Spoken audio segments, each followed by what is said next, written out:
anticipate potential delays for the morning commute.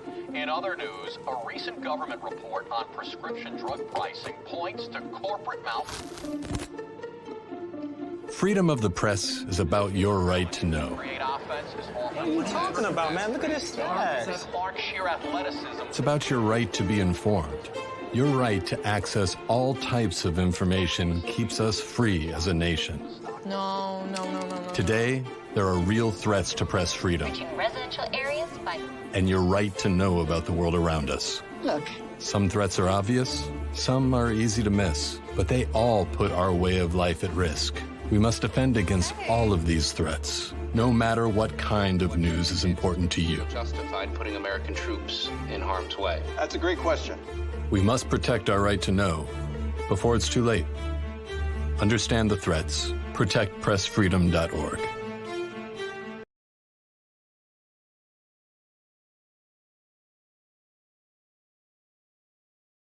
I'm Ben Affleck, and I want to thank you for joining me and supporting Paralyzed Veterans of America.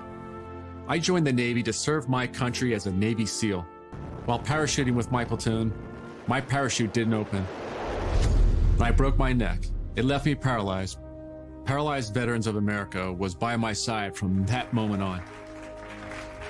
Since 1946, Paralyzed Veterans of America has kept a promise to our wounded veterans. We will never leave a fallen comrade behind. Thanks to PVA, paralyzed veterans are getting specialized medical care and treatments, the benefits they've earned, the jobs they want, and the accessible vehicles and homes they need. I just don't think my family would be as happy as they are without the support that I received from Paralyzed Veterans of America. Our veterans fought for us. Let's fight for them. To learn more, go to pva.org today.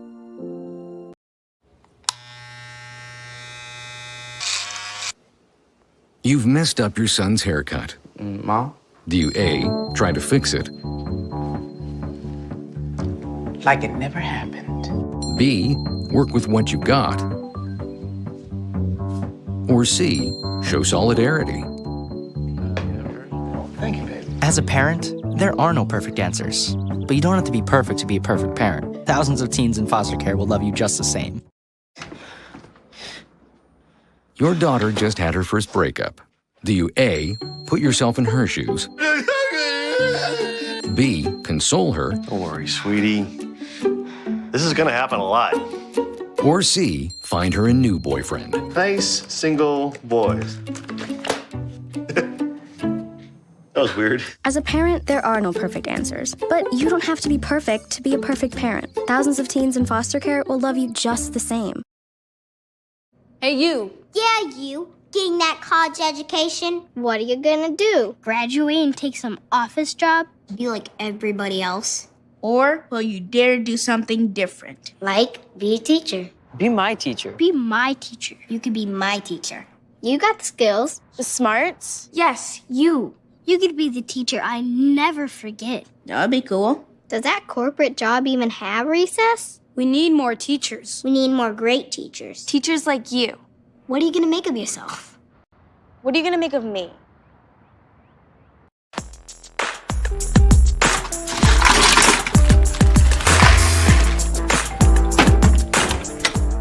Thank you.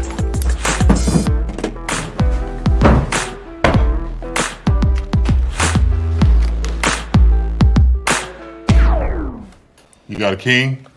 Go fish! It only takes a moment to make a moment. Take time to be a dad today.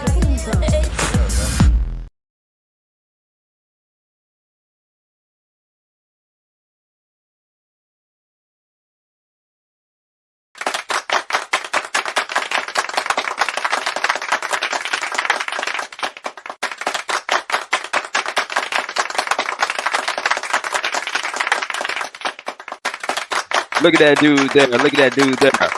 What's going on, everybody? The architect here, Sean Garvey, coming to you live from Florida. I am still on my business trip / vacay in Florida. The Beat Break Morning Show. We are still on hiatus mode. Look at this boy there doing the production and hosting at the same time. Make sure you follow us at Beat Break Radio at Sean Garvey ATL. Once again, if you're just tuning in, I am Sean Garvey, the architect. Once again, coming to you live from Florida.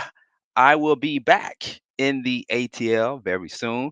So be on the lookout for me when I come back to the ATL. As you all know, or just in case some of you all are not aware, I am in Florida on a business trip. Had to get away from Atlanta for a while, but I wanted to make sure that I still stay in connection with you guys because you all have been very loyal listeners and viewers to the Beat Break Morning Show for so many years. Okay. And I'm in the process of getting a new studio because this is not it. This is not it. No, I am not coming to you from a hotel room, but I am coming from sunny Florida. It is sunny, as you can see in the background.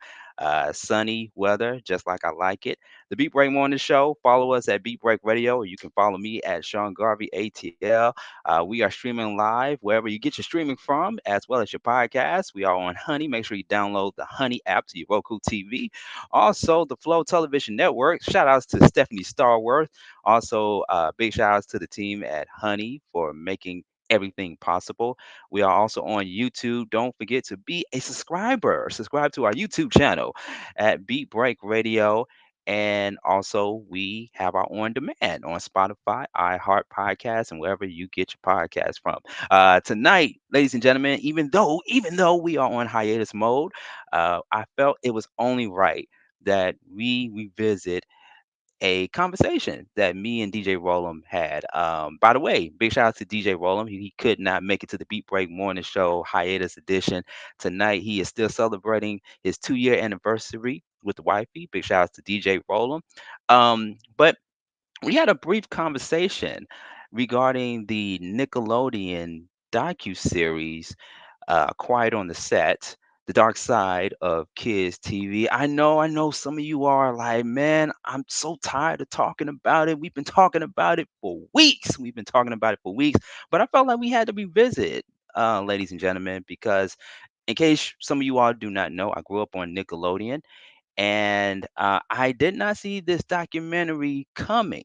I did not ever see it coming all the way up until I saw the interview on GMA a couple of months ago, as they broke the story that a new docu-series is coming to Discovery, also on HBO Max. Um, Quiet on the Set, the dark side of kids TV. But we're going to jump into that, ladies and gentlemen. And of course, May is Mental Health Awareness Month. As a mental health advocate myself, I felt like it was only right to tie in the mental health aspect to the conversation tonight. And also, speaking of mental health, I had the opportunity to make the big announcement on social media that we are bringing back the therapy show, the spinoff to the mental space, and we calling it. What are we calling it? We're calling it Therapy Ain't No Joke. Yes, let me give myself a round of applause for that. Therapy Ain't No Joke with my co-host Sharia Thomas. Details are underway. We are in the development stages of getting the show launched. We will let you all know where we will be broadcasting the show live from in the ATL. So stay tuned for more details. All right. Ladies and gentlemen, let's go ahead and get right into the conversation. Joining with us right here on the Beat Break Morning Show. This time around, she was on the mental space with me last year. And like I said, May is Mental Health Awareness Month. Very important for people who are advocates of mental health, or you or someone is dealing with a form of mental illness or some form of mental crisis. And this docu-series and the conversations in the internet world and the podcast world, it's been stirring a lot lately, to where a lot of the child actors and child stars from Nickelodeon shows that Dan Schneider has been a part of has really made an impact to their mental health. And I wanted to bring on my previous guest from the mental space, ladies and gentlemen, media psychologist and founder of Wit and Reason, Dr.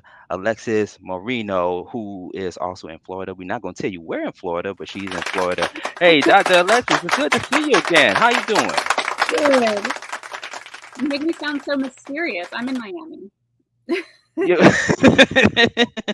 Well, I had to. I gotta make sure that we don't have none of these questionable people follow you, you know what I mean? But Miami's it's a big enough city that I feel comfortable. it I'm is. It, it's bouncing just around, it so. is just it is just as big as Florida. Yes. Yes. Yes. And yeah, so I'm glad that you took time out of your busy schedule to be a part of this conversation. I shared with you offline, Dr. Alexis, that we need to revisit this conversation because it's just so much stuff we got to unpack in this conversation.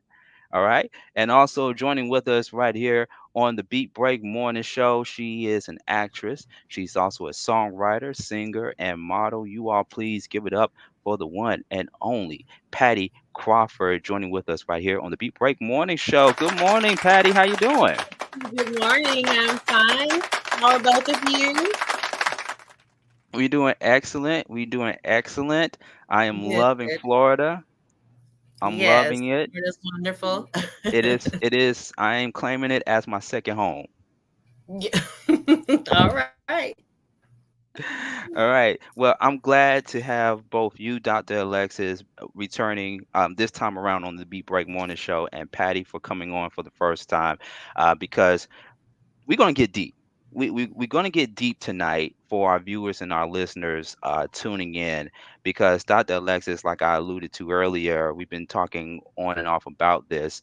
And just to rewind the tape back to when I had you on the mental space last year, you specialize in providing services, mental wellness services to people in a media environment, because we know in the media professional world that me, you, and Pattie are in, it can be very intense, it can be very tedious at times, and it can make a very impact to our mental health. And speaking of mental health, May is Mental Health Awareness Month. Before we jump right into the topic tonight, Dr. Alexis, what does this month mean to you as a media psychologist and a founder of Wit and Reason?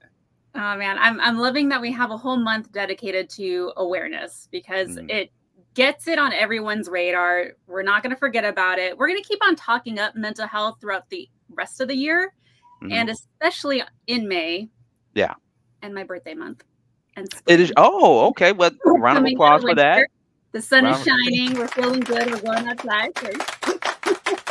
Happy birthday, Dr. Alexis. Okay. Thanks. So I just love that we all just agree that we're going to just talk it up even more, at least 1 month out of the year. Yes. So, all about that. And people are more motivated to have initiatives and campaigns and supporting people with mental health concerns and connecting people to services. So it's a really big deal for us in our mental health psych industry. Indeed. And let me ask you this. Of course, I made the announcement on social media, and I'm making the announcement again on this particular platform that I'm bringing back Therapy Show, the spinoff from the mental space, calling it Therapy Ain't No Joke. What would you like to see come out of this spinoff this year? It's going to be more, we're going to be pushing the envelope a little bit, because as you know, online radio and podcast is a lot more things that you can do and a lot more things that you can say outside of traditional radio. But 2024 going into 2025, what would you like to see come out of this new therapy show? I'm loving the personal experiences, and it doesn't have to be super heavy, but even just kind of normalizing all of the variety of mental health challenges that we all face on a regular basis.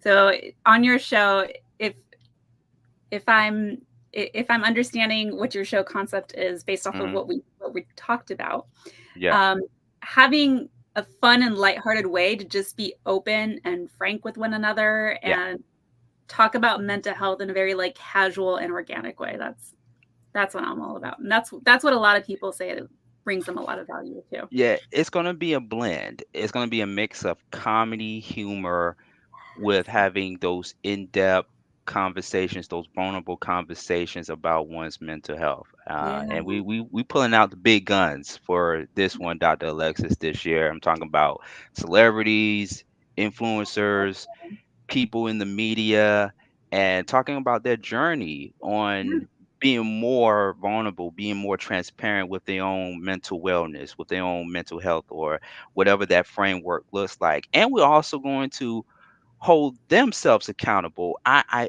think that in the space of media now, right, in podcasts and online content, everybody thinks they are therapists.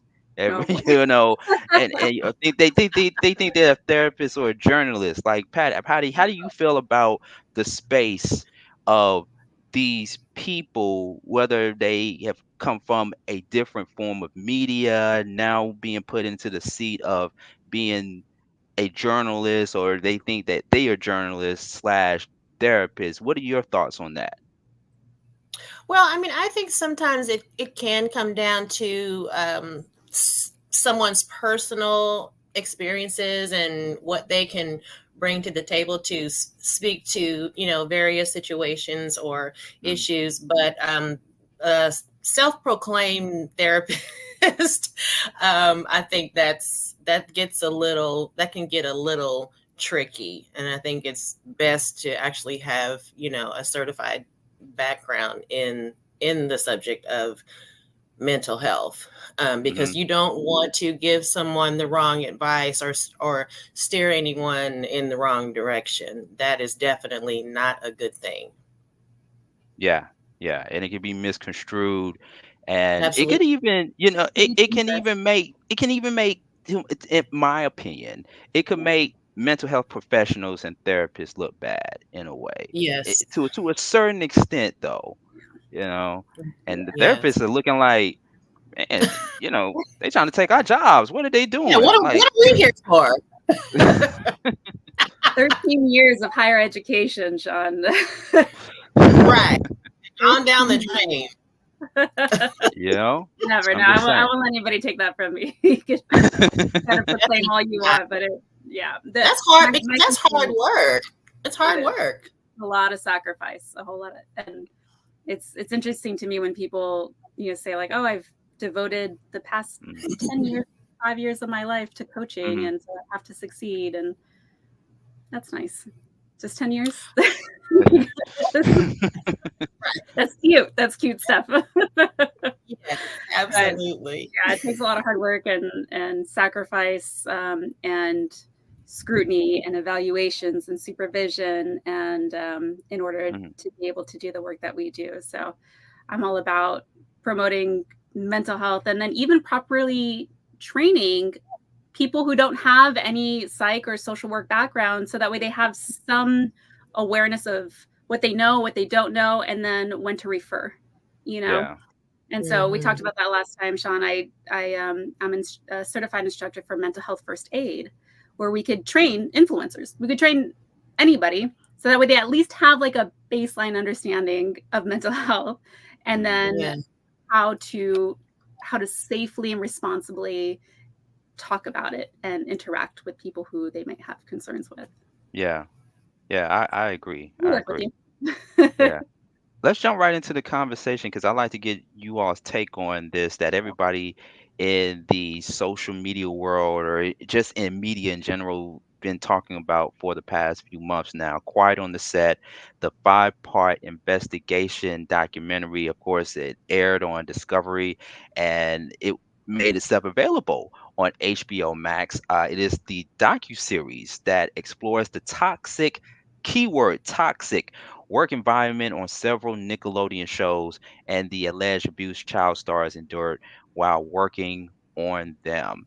It captured the attention of millions of people, millions of viewers. We're talking about in the top 10 as the most watched documentary on HBO Max, and it's still the most talked about documentary this year, and we haven't even made it to July yet. We haven't made it to August. It's May, Mental Health Awareness Month, and it's already being the most talked about docuseries this year. I thought, and I said this to you, Dr. Alexis, I thought the Freaknik documentary on Hulu was going to be the most talked about documentary. But this one right here takes the cake. But speaking of documentaries, and I'm not sure if you was aware of this, Patty, or not, but a couple of years ago, there was a documentary called The Orange Years, which ironically aired on Hulu as well. And The Orange Years highlighted the earlier years of Nickelodeon. It highlighted and brought on a lot of the former child stars that are now adults now, that began their careers as kids on Nickelodeon. We talking about shows like You Can't Do That on Television, to Salute Your Shorts, to Hey Dude, even all that, right? And all that came in the middle of the 90s. So we coming out of an era where you had all these older shows on Nickelodeon that were made for children programming, and then it later evolved into not just only a network for kids, but it also provided shows for teenagers as well. So what I want to do, Dr. Alexis and Patty, I want to play a trailer of the Orange Years. We're going to do a little bit of a compare and contrast between the Orange Years and the docuseries that everybody is still talking about. So let's play a trailer of the Orange Years, the Nickelodeon story. Let's play that for a moment.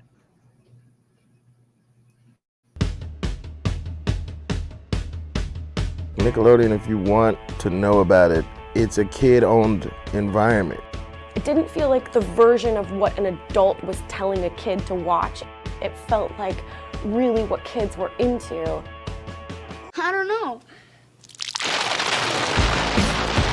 Kids can smell from 1,000 miles away when they're being sold a bunch of crap. If it was a tiny bit naughty, kids would really appreciate that and feel that it was real and it was really for them. You can't do that on TV. No one really knew if it was going to end up being successful.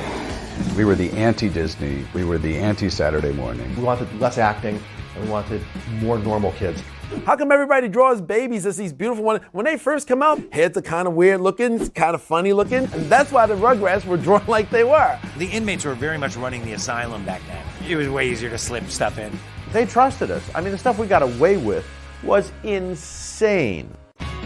There's something about just making a show that is just about laughing, it's about having fun, and it's about just being silly. When we all got together, we knew there was something magical. To have that diversity in a show. It gave a lot of hope to a lot of kids coming from different walks of life saying like, well, I can do this too. Mothers were going to work for the first time, divorce rates were high, kids were either coming home alone or in after-school programs. They needed a place where they could just be kids.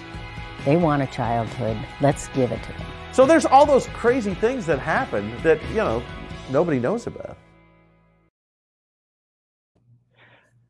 All right. There you have it. The Orange Years. The Nickelodeon story. Now, if you're just tuning in, I played a trailer of The Orange Years, the Nickelodeon story. This was the documentary that came out a few years ago before Quiet on the Set. And when you look at that documentary, Dr. Alexis, because you and I, we grew up on Nickelodeon. When you look at that documentary trailer from The Orange Years, what comes to your mind? Because I will tell you, what comes to my mind to me is my childhood. The fact that I felt like I was like them on the television screen. It just made me feel very joyful. It put me back in that youthful place of how children's programming used to be. What comes to your mind, Dr. Alexis? Man, the nostalgia is strong. When I just hear the jingles of either Nickelodeon or any of the individual shows, I get like a warmness in my chest, and I just find myself smiling because these were such wonderful experiences to have programming that pretty much grew up with us. Yeah. So as I was watching the Orange Years, I was like, they started younger and then they kept on developing along with me. So they had the the child programming, then they went preteen, and then they went teen. And that was just such a cool experience because we didn't miss out on anything. We always had at least one network that we could rely on that was dedicated to us. Yeah. What about you, Patty? Well, it definitely, harkens back to what was seemingly a more, simpler time and a little more easygoing, and definitely, an element of innocence, so we thought, or seemingly. But I wasn't really into Nickelodeon all that much, but I was more like a vegetable soup. I love that show, Sesame Street.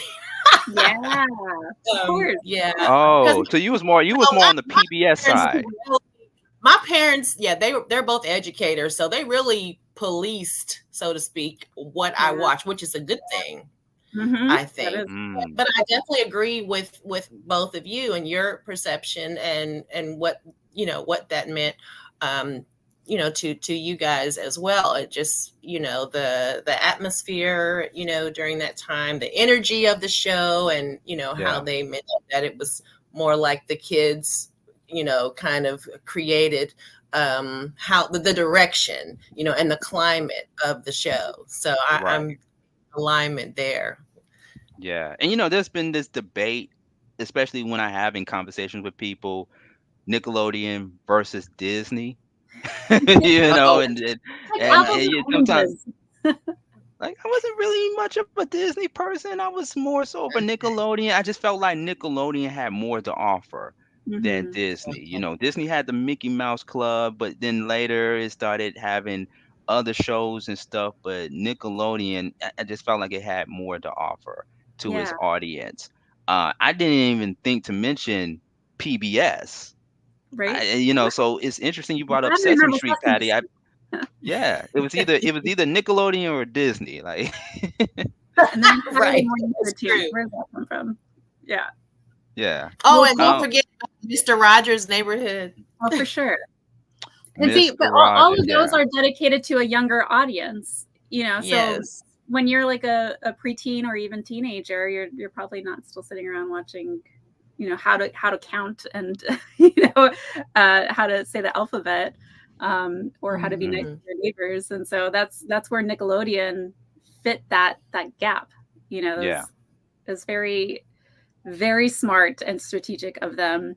And what they mention in the Orange Years is that at this channel, we're not trying to educate you, we're not trying to like teach you about like morals and ethics and stuff. We're literally just here for entertainment. Basically, they were kind of, if you really think about it, Dr. Alexi, they kind of shaded on PBS a little bit, by you saying that, because they're like, they should have just said, or Mark Summers, shout out to Mark Summers, he should have just said, hey, we're not like PBS. Right. They even said like we're the anti-PBS. Well, I guess they were trying to like be nice to public. Yeah.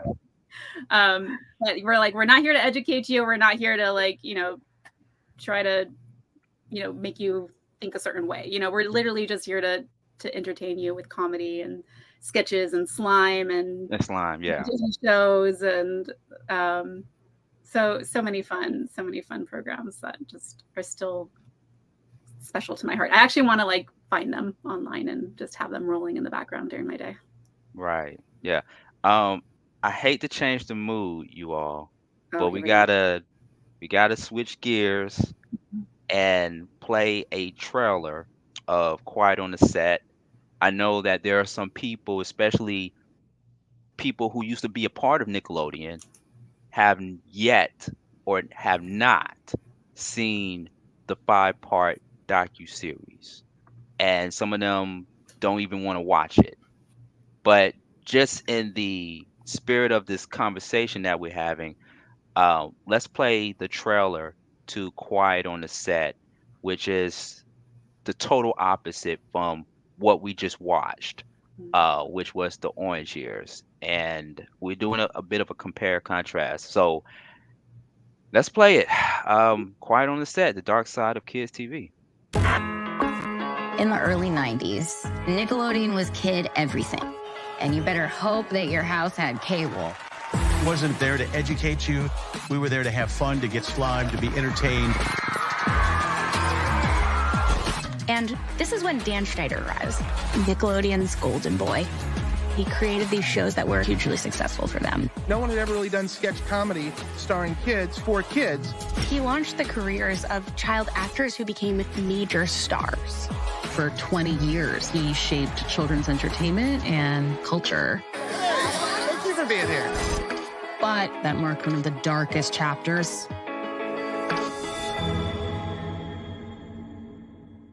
Working for Dan was like being in an abusive relationship. Dan's treatment of people on his shows was an open secret. So my lawyer filed complaints, gender discrimination, hostile work environment, harassment, and it was so devastating. How safe can any kids be in that environment? There would be even bigger problems down the line with actual pedophiles on set. These are 3 predators who worked at Nickelodeon, all in a short amount of time.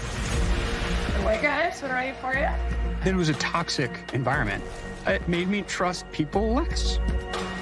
We were there for so many hours. You get comfortable with people until you're not.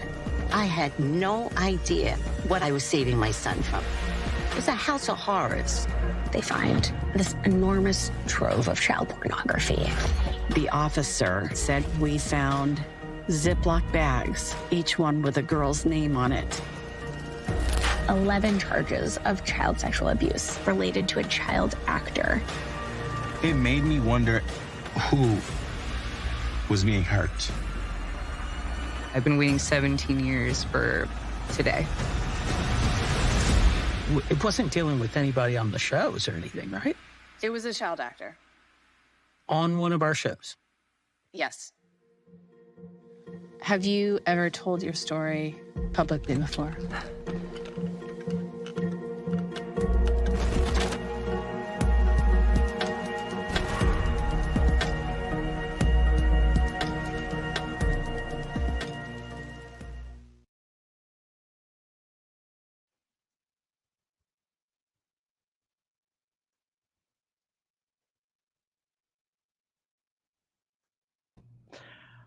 Wow.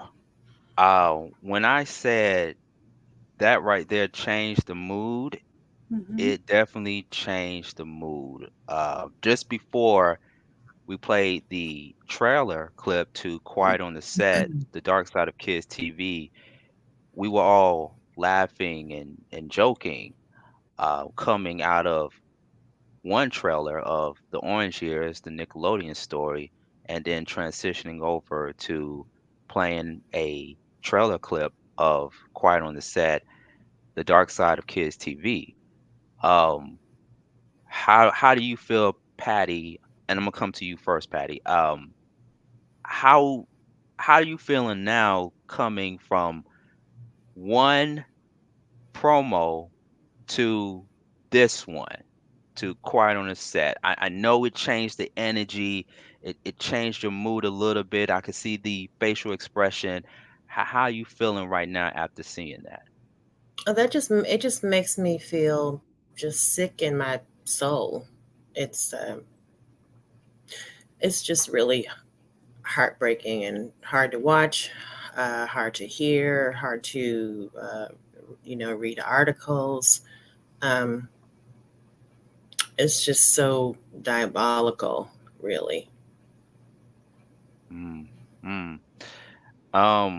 Dr. Alexis, let's say you, not just only from your professional experience, but just as a human, how do you feel after watching that trailer? Yeah, I mean, you got me on this interview almost kicking and screaming because I was trying to avoid watching Quiet on Set for as long as possible. I wouldn't have watched it if it wasn't to prepare for this interview.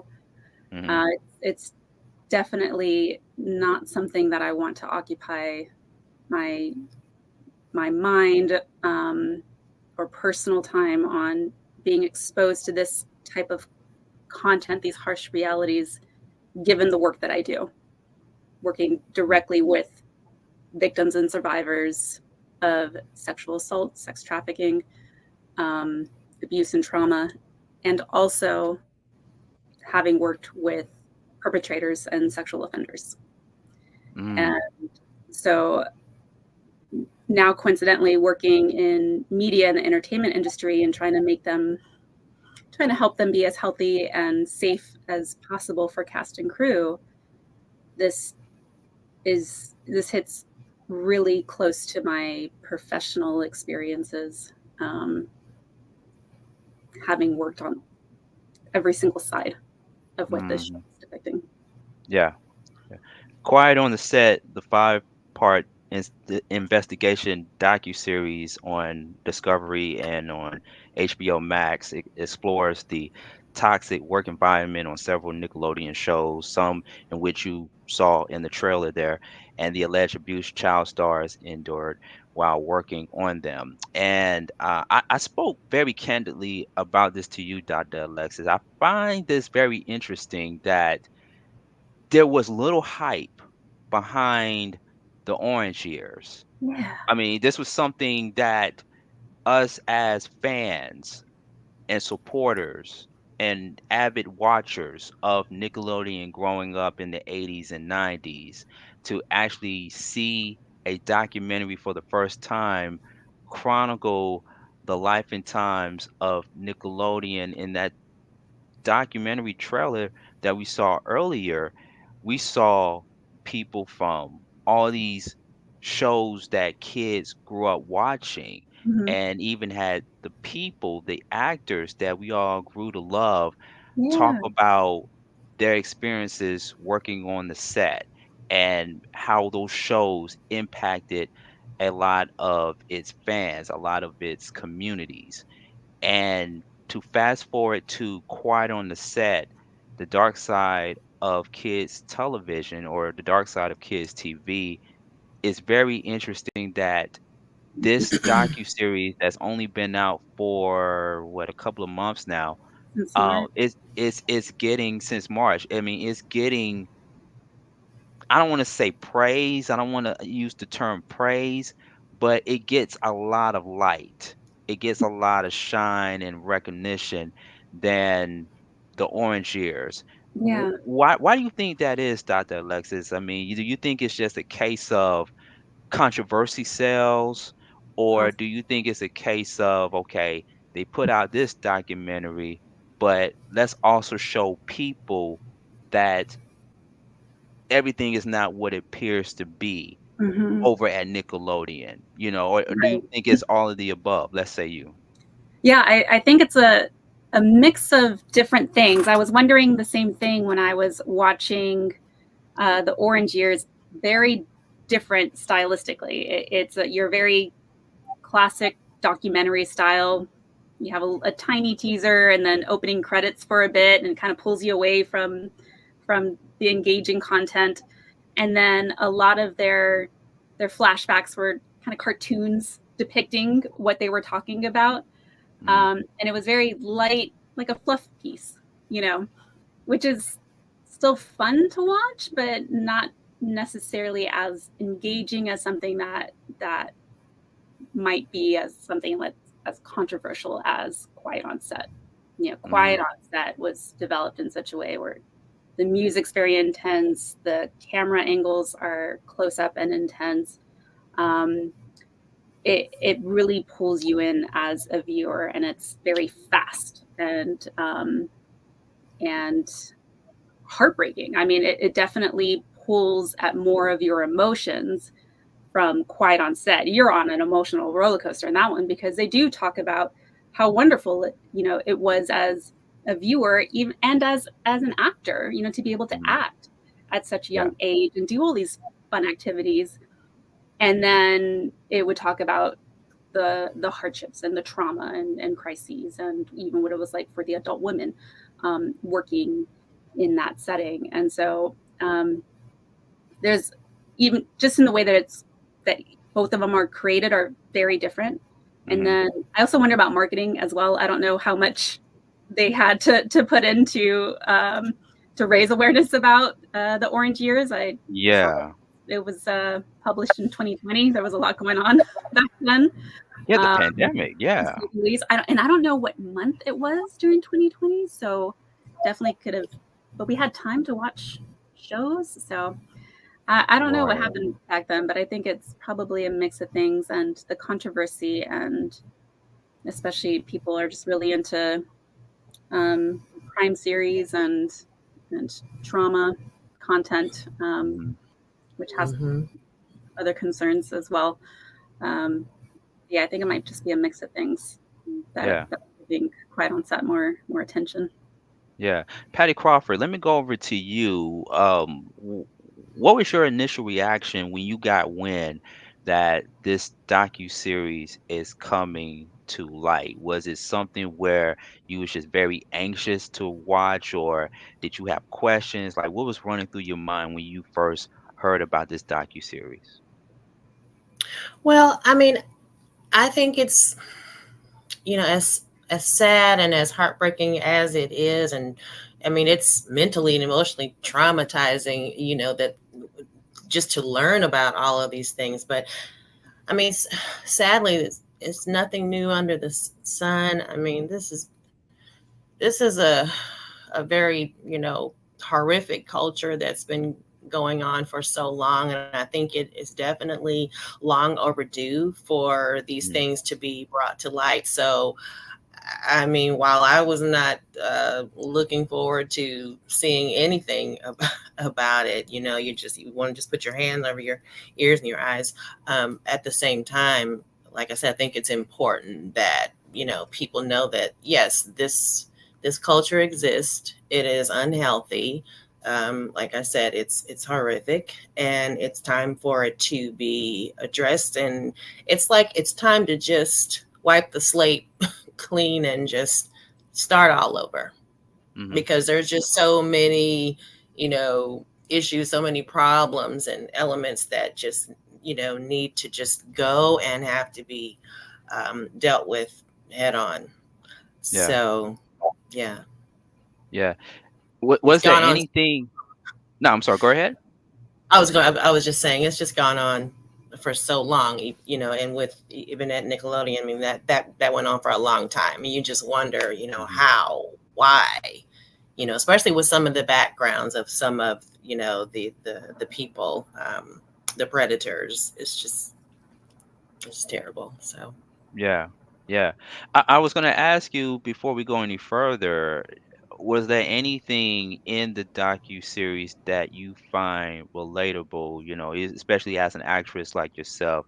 Was there anything that stood out to you that you or maybe someone you knew or know could relate to what those kids now as adults felt like? Like, can you Well, I've speak on had that experience? yeah, I mean, from my, my journey, I haven't had I have been on a couple of production sets where there have been, teenagers or young children, and, thank God, everything was regulated as it was supposed to be. I mean, even parents, family members were there. That was no problem. I think that's, how it should be. Now I have had people come to me with who have children that are, interested in acting or theater, and have expressed that some certain things happen. There were things that they were questioning. And so they asked, well, is this correct? And should this be happening? And I told them immediately, if something doesn't feel right, it's not right. We have this sixth sense and the instincts for a reason to inform us that something is off. And yeah, so when you have that, I think it's time to address that, and you want to just get away from that. So it's good to be in a position and have the experience to where when I have people that I know, or just people just in passing, that have these sort of questions, that I can at least say, just from my own background, okay, no, that's wrong. Don't do that. Don't even continue down that road anymore. So those are the kinds of things that that stood out to me. I mean, you have red flags for a reason, and you just need to be diligent and know and see the signs and act on them immediately. You don't wait and just let it continue to fester. Yeah, yeah. It's 15 minutes before the top of the hour, the Beat Break Morning Show. We're still on hiatus, but I felt it was only right to come back and give you all some content along with some context surrounding Quiet on the Set, the 5-part investigation docuseries, which aired on both Discovery and HBO Max, that explores the toxic work environment on several Nickelodeon shows and the alleged abuse child stars endured while working on them. And so what I find interesting also in this docu-series is Mark Summers, because he was on both the Orange Years and on Quiet on the Set.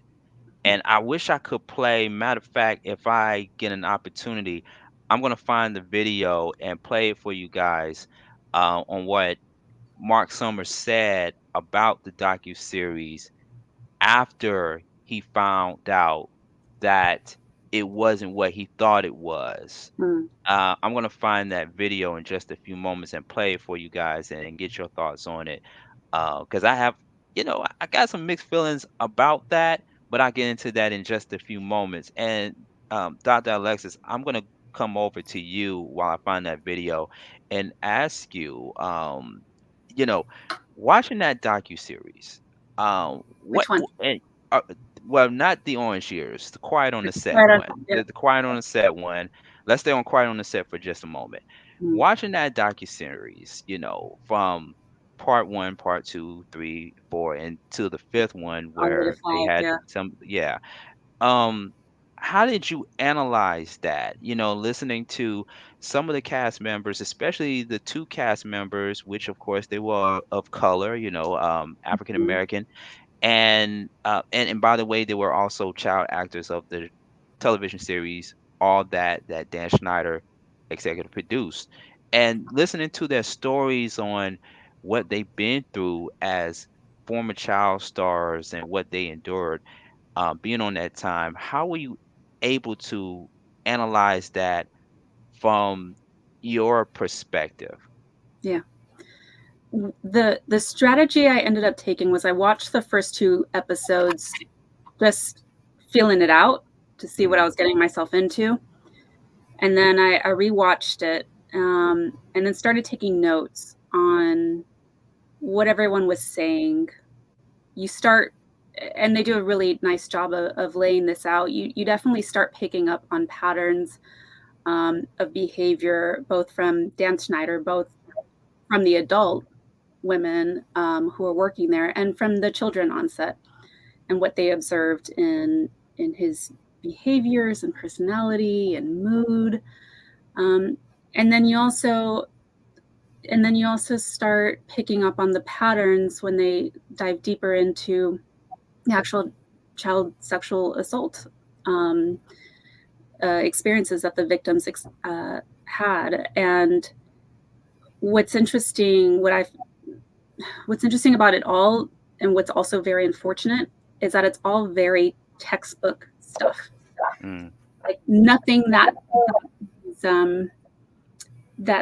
these guests who were interviewed on this documentary, like nothing that they said surprised me. It was all very textbook, abuse, power control dynamics with Dan Schneider, very textbook stuff with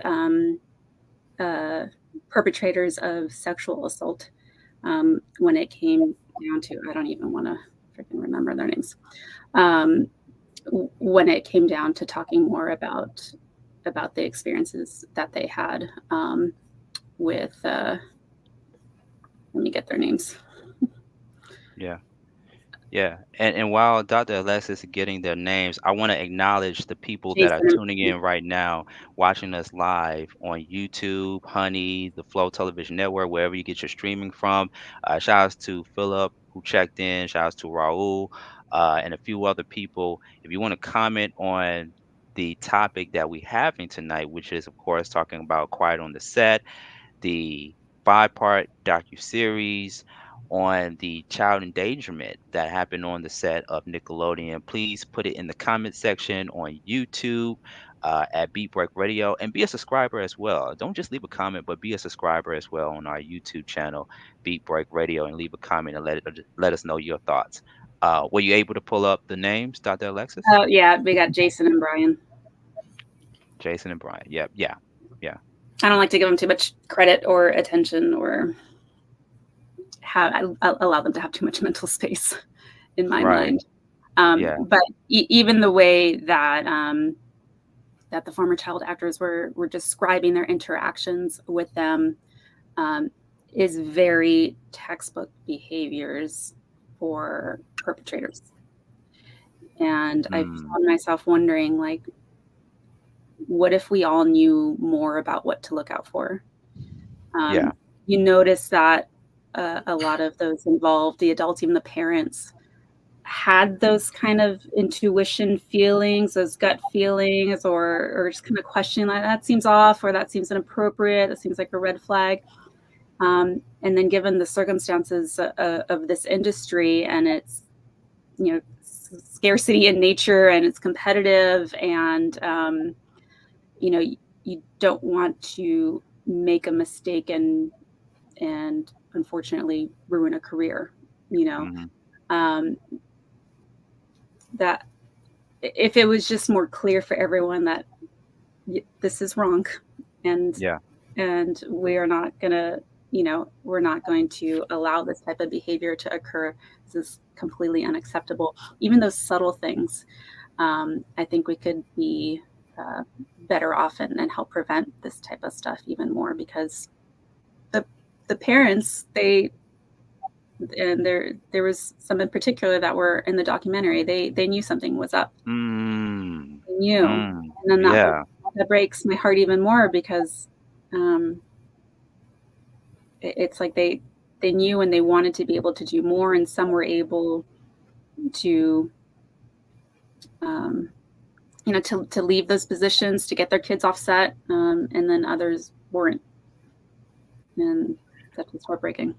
Let's stay on that for a moment, because you brought up an interesting point. I've heard a lot of conversations surrounding it, and there are people that say the parents are to blame, and it's nothing new in the industry that we in, where kids find an opportunity, parents find an opportunity, and they make their kids into somewhat their meal ticket into getting into the industry, and they become famous, and they living off of their kids' check. Basically, we've heard so many stories about that, even from Macaulay Culkin to Raven Simone, and just a list of many child actors that had to endure the pressures, the fame, and everything that comes along with being a child actor. And I'm gonna go over to Pattie. We also got the Mark Summers interview. We got that coming up at the top of the hour.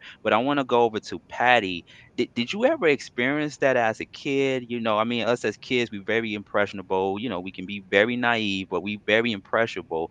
And when we get our big break and everything, our moms want to be our momagers, our dad want to get involved in stuff, and you get that pressure not only from the people in the industry, but also from your parents as well. Have you ever experienced that, in your earlier years of acting, or have you ever known somebody that experienced that?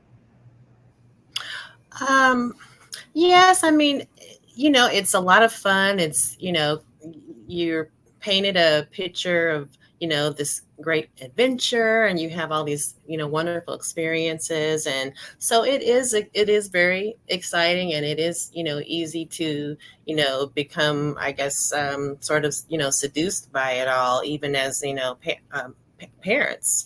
Thankfully, like I said, my parents, they while they were supportive of my creative abilities, they were they were very much involved in what was happening around me.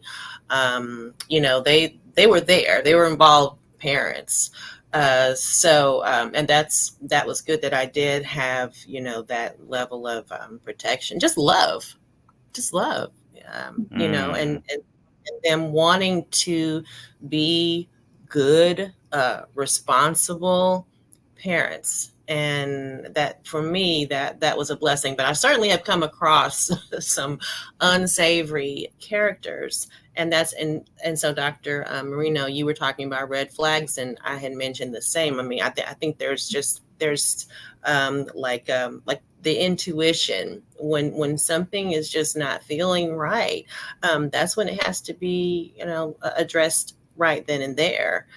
So yeah, I mean, you're gonna these things are going to come up. And like I said, I had some, very unsavory characters that I met along the way, and situations. But you just have to be kind of diligent and know when it's just time to speak up. I mean, like when they say when you see something, say something. Say something. Yeah. Like I said, you don't just let it continue. And so you really have to be aggressive, proactive, all those things. Yeah. Oh, were you about to say something, Dr. Alexis Moreno? And the challenge is that in this type of system, just like any workplace, this hierarchy system and this power control makes that really difficult. So what we do in our trainings for production workplaces is that it is, and even just as law, it's not the responsibility of the victim to have to speak up. It's the responsibility of the employers to ensure that they are creating and maintaining a safe environment. And so even if a target of harassment or assault doesn't say anything, it's not on them to speak up and report harassment. And so really what we're trying to work on now is a holistic approach of everyone, bystanders, PAs, executive producers, all the way from the top, all the way down through the bottom, are trained and responsible for upstanding against any kind of harassment or discrimination, or even just toxic behaviors. And that's really going to be the only way to succeed in preventing this type of harm in the future, is that we can't just rely on the kids. We can't just rely on the parents. So, I mean, really in the system, they have the least power and the most risk to speaking up. But everyone else has to be trained to know what they're looking out for. And these systems have to have policies in place to make sure that regardless of status, no one's above these laws. And there will be consequences for any kind of inappropriate behaviors. Mm-hmm. And let me also say this too before we reach the top of the hour. It was something interesting that you said a moment ago, Patty, about you had parents that looked out for you. You had a community that looked out for you. And going back to the docuseries Quiet on the Set, one of the people that was featured in the docuseries was Katrina Johnson. And Katrina Johnson, who played, as what people say, the baby on all of that. She played so many character roles on that iconic show. She was best known for portraying Ross Perot in the show, which we felt was very funny. I mean, to me, she was the most talented one out of the bunch from the first 3 seasons of all that. And she said the same thing that you said, Patty. Like, I had parents around, I had them look out for me and make sure that I wasn't put into any harm's way or anything like that. And I think that's very important to say, because there's this notion that every child actor that is in the industry, there's no parental supervision. And in some cases, that's not true. And it's kind of like a luck of the draw, if you will. You're very fortunate. I'm not going to use the word lucky, but very fortunate to have parents that not only care about your happiness, but also care about your well-being. And I think that's very important too as we continue to commemorate May as Mental Health Awareness Month, because a lot of these things that kids go through as child actors coming up in the industry, it does play a pivotal role with your mental health. And we've seen that with a lot of the child actors that came from Nickelodeon, and now you heard so many horrific stories about what these former child actors been through. And I'm glad we're coming up on the second hour because it'll give us a chance to dive more into the conversation. And, when you think of people like Amanda Bynes and Drake Bell, the main two that were highlighted the most in that docuseries, you start to get into a conversation of cause and effect. Like, why did this person do what he did? Or why did this person act out the way that she did? Like, where did it all come from? And you got to start with the source. And that's what the docu-series did. That's what it did. And it answered a lot of people's questions. But we at the top of the hour, second half of the Beat Break Morning Show. You can also check us out on Podcast FM 87 FM, 101 The Vibe FM, as well as on 101 The Vibe FM in Louisville, Kentucky. We are still streaming live on YouTube, Beat Break Radio. Be a subscriber there. Honey, the Flow Television Network, Sean Garvey. Let's get into the clip, the interview clip of Mark Summers and him talking about how he was, and I'm using air quotes here, ambushed, being on Quiet on the Set, the dark side of kids TV. And this video is courtesy of E! News, Entertainment News. So let's go ahead and play a clip of it, and then we'll talk more, Dr. Alexis and Patty, on Quiet on the Set, the dark side of kids TV. Let's play a clip. In the early 90s, Nickelodeon was kids. But they did a bait and switch on me. They ambushed me. They never told me what this documentary was really about. Mark Summers is sharing his side of the story. 2 weeks after the release of the docuseries Quiet on Set, The Dark Side of Kids TV, which details allegations of sexual abuse and a toxic workplace at Nickelodeon, the former Kids Network host says he was misled about the true nature of the series, revealing on Elvis Duran in the morning show April 5th that he was, quote, ambushed. I got called by these folks saying they wanted to do a documentary on Nickelodeon. And so I said, sure. And I went there and they asked me what I thought of Nick, and the first 10 or 12 seconds from what I understand of this documentary are me saying all these wonderful things. But they did a bait and switch on me. They ambushed me. Mark, who hosted Nickelodeon's hit children's game show Double Dare from 1986 to 1993, goes on to allege that the producers of the Investigation Discovery series weren't upfront with him. They never told me what this documentary was really about. No way. And so they showed me a video of something that I couldn't believe was on Nickelodeon. And I said, well, let's stop tape right here. What are we doing? Well, we're doing this thing. Do you know this guy? And all this kind of stuff. And I left. The comedian, who only appears in the first episode of the docuseries, reflects on his time at Nickelodeon. However, after he's shown clips from Victorious, Zoe 101, and other shows run by Dan Schneider, viewers see Mark appear to become confused. Sometimes I wonder if you can get juice from a potato.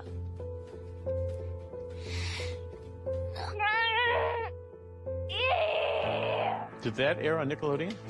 The 72-year-old goes on to explain to host Elvis Duran that he walked away from Quiet on Set after being told what it was really about, stating that he never met Dan or knew what was happening on his shows. However, the former Unwrapped host then reveals that producers told him he was going to be featured in the docuseries anyways. So I got a phone call about 6 weeks ago saying, you're totally out of the show. And I went, great. Then they called me about 4 weeks ago and said, well, you're in it, but you're only in the first part of it because you talked about the positive stuff of Nickelodeon. What they didn't tell me, and they lied to me about, was the fact that they put in that other thing where they had the camera on me when they ambushed me. Quiet on Set directors Mary Robertson and Emma Schwartz tell E! News in a statement, "We are clear with each participant about the nature of our projects."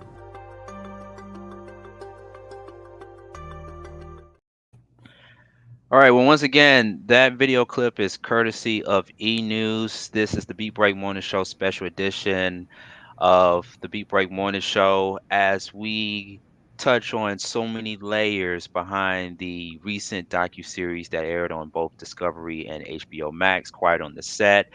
The Dark Side of Kids TV, the five-part investigation docu-series that explores the toxic work environment on several Nickelodeon shows and the alleged abuse child stars endured while working on them.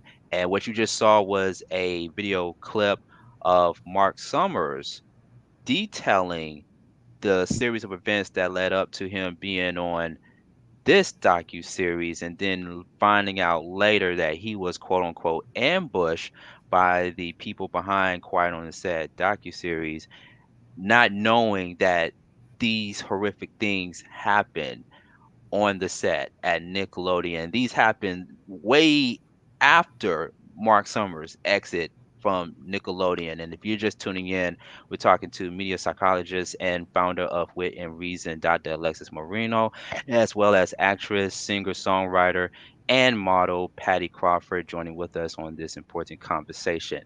Couple of things here. So Mark Summers also appeared on the Orange Years. He actually got more scenes and more talk time on the Orange Years than he did on Quiet on the Set docu-series. And what I find it to be interesting, Dr. Alexis and Patty, is that he didn't know that he was getting ambushed. And I would be if I was in Mark Summers' shoes, if I can just be very transparent, if I was in Mark Summers' shoes and I just came off of doing one documentary and I'm asked to do another, I mean, would it be wrong for me to feel suspicious? Because I would think that Mark Summers, like, I've already did a documentary on the Orange Years. Like, why am I asked to do another one? What do you think should have happened, Dr. Alexis, in that particular situation? Do you think Mark Summers, I mean, a very intelligent, smart guy, been in the business for a long time. What do you think could have happened or should have happened that could have avoided Mark Summers from being on Quiet on the Set? Yeah, I'm a little confused about his reaction. It seems almost defensive. I didn't really question, what he said about his experience being on the show. I mean, we all have positive experiences associated with Nickelodeon, and that's okay. You could hold both truths up. You could have a positive work experience and someone else that's working alongside you or someone else cast on a show after you leave can have a horrific experience. And so the language that I was ambushed seems a little dramatic to me. I appreciated, as a viewer at least, the natural response that we got to see from him, having been someone who worked on Nickelodeon prior to seeing how it evolved later after him. I liked seeing that it was a natural, organic response for him.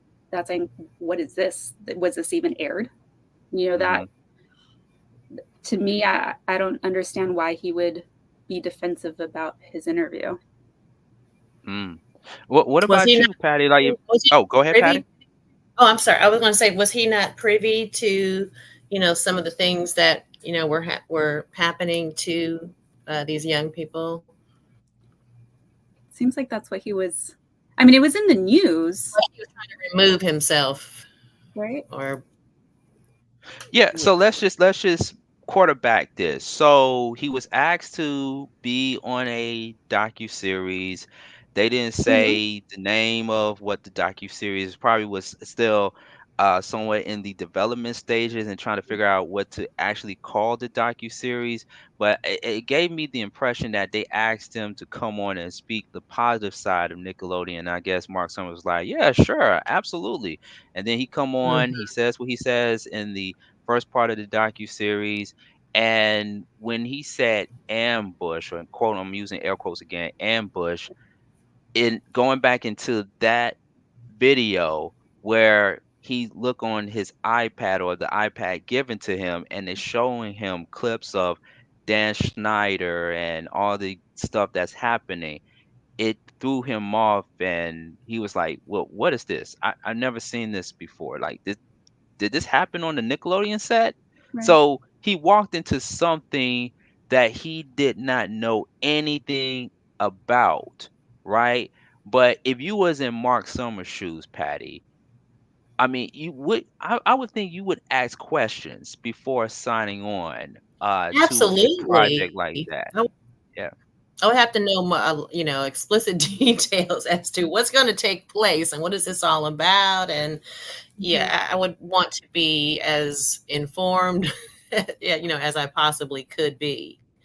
So I definitely agree with that, because it was kind of like, I guess he was really wanting to, remove himself, which of course, from that negative element. But yeah, it was definitely confusing, but I go along with what you said, that he really should have been more informed about what was going to be taking place in that documentary. And even in the clip that we saw courtesy of E! News, we also saw a little bit of footage of Ariana Grande. I hate people playing it. Yeah. Like, let's just take all the clips that we're saying are concerning, put them together in a mashup, and just keep them on repeat and keep on exposing. I mean, if you're really that concerned about the content, why are you still playing it repeatedly? Like, that doesn't make any sense. That's counterproductive to the cause. Well, I mean, do you think though, Dr. Alexis? I mean, that's interesting. Do you think that it was their way of, I guess, circling back to something that maybe some of us as kids find it to be funny or weird or questionable, and then now we looking at an adult with adult glasses, we now seeing it and be like, oh, okay. That's what it really meant. Do you think they did it to where they were trying to say, hey, this is what happened. We have to circle back to it because it causes some form of mental trauma or mental anxiety So we're going to keep on playing it over and over and over again. Yeah. I mean, how do you like expound on that just for a moment? Yeah, I get showing it once or quickly, as an example of what they're referring to. I mean, there was the Ariana Grande clips with the potato and with the water, and then also a bunch of squirting, liquids and stuff into people's faces. There was a lot of those clips. And if you're just trying to explain your point, you explain your point, and then you could move on and you could reference it. But now, not only did they repeat, at least if I remember correctly, that Ariana Grande clips at least twice, if not multiple times throughout this docuseries, you are then becoming part of the problem.